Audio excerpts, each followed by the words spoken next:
Hello මගේ රත්න යාළුවනේ කොහමද? හොඳින් ඉන්නවද ඔයගොල්ලෝ?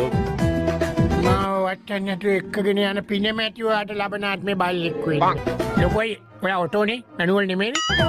නෝනවදුනි මහත්තයෝනි මම ඔයගලගේ මුලින්ම සමාව ඉල්ලනවා. මෙතනින් එහාට වෙන දේවල් පුංචි දරුවන්ට පෙන්නන්න හොඳ නැහැ. ඒ දරුවන්ව පිටත් කරන්න එළියට. මගේ අම්මයි ගම ගාල්ලේ හිත ලෑල් නාන්නේ අපි කීල්. අපේ තාත්තා වැඩ කර අවුරුදු 20ක් රේල්.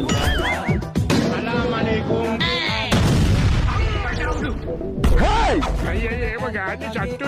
මොනවද කන්නේ? බතුයි පොසම් පොලයි හාමස්සයි පරිප්පු. අම්මට උඩ වෙලම මානසිකව වැටුණත් වැටෙන්න ඕනේ මෙන්න මෙහෙම ටැංගුවල්. සක්කිලිය. අනිත් යාළුවා වගේ නෙමෙයි මම. පවණි වගේ නෙමෙයි මම. මාත් එක්ක කැමැත්තෙන් ආපු පළවෙනි ගෑණි තමයි උඹ. අයියා වගේ කෙනෙක් ලබන්න ගෑණියෙක් පින් කරගන්න. අයියා හැන්දෑවට අපේ ගෙදර වරේ. උඹ එපා කීවත් මං හවස එන්න තමයි හිටියේ. චන්දන සීනකගේ යොකා නැතුව නාලා උගේ වල්ලකින් බුලෝ කාලා නනනනනනනන ආව එක්කම් පල එළියට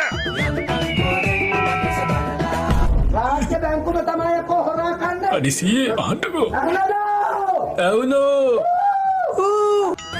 අනේ මේ වැඩ කරන අපේ විරුවා මව් බිමට හෙමින් කෙලියා. පරේ.